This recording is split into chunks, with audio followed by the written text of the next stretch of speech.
Hola amigos, ¿cómo están? Yo soy Ana Luz Black de Vida Sana con Ana. Hoy día voy a preparar espagueti con pollo. Esta receta yo siempre lo preparo en casa y esto va a ser una receta a mi estilo. Y también quiero decirte gracias por mirar mis videos.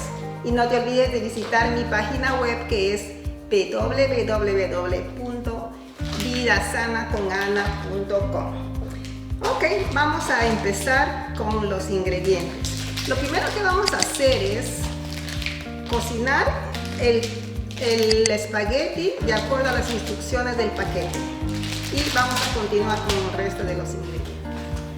Acá tengo 1 kilo de entrepierna cortado en cuadrados muy pequeños. Tengo solamente media cebolla y acá tengo medio ají pimentón rojo y medio ají pimentón amarillo.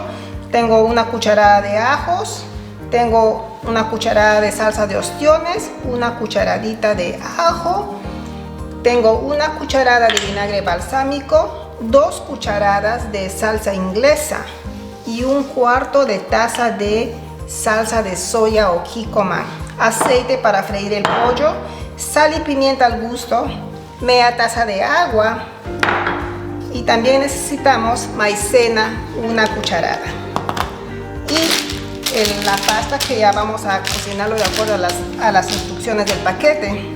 Y vamos a empezar a cocinar. Cocinar el espagueti de acuerdo a las instrucciones del paquete. En la taza de agua voy a poner la salsa de soya, la salsa inglesa, el vinagre balsámico y la salsa de ostiones. Y también le voy a agregar 1 cucharadita de maicena. Y esto lo voy a mezclar bien y lo voy a reservar.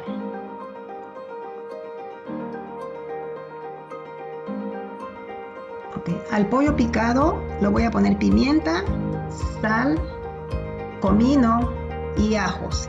Y lo voy a mezclar bien para empezar a cocinar. Voy a poner aceite en esta sartén que ya está caliente y voy a agregar el pollo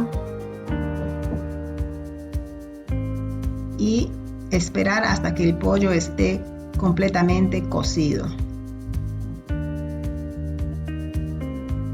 El pollo ya se cocinó. Ahora voy a agregar los ají pimentones, el amarillo y el rojo, y cocinarlo por unos minutos. Y también voy a agregar la cebolla y lo voy a dejar cocinar por unos minutos. Voy a agregar un poco de pimienta negra porque ya los pimentones ya están cocinados, y también la salsa que he preparado anteriormente. Mezclarlo y dejarlo cocinar por 1 minuto. Al pollo le he agregado el espagueti cocinado y lo mezclo bien y salió delicioso. Y así nos quedó nuestro espagueti con pollo, y delicioso, económico y fácil de preparar. Y eso sería todo. Gracias por mirar mis videos y nos vemos la próxima semana.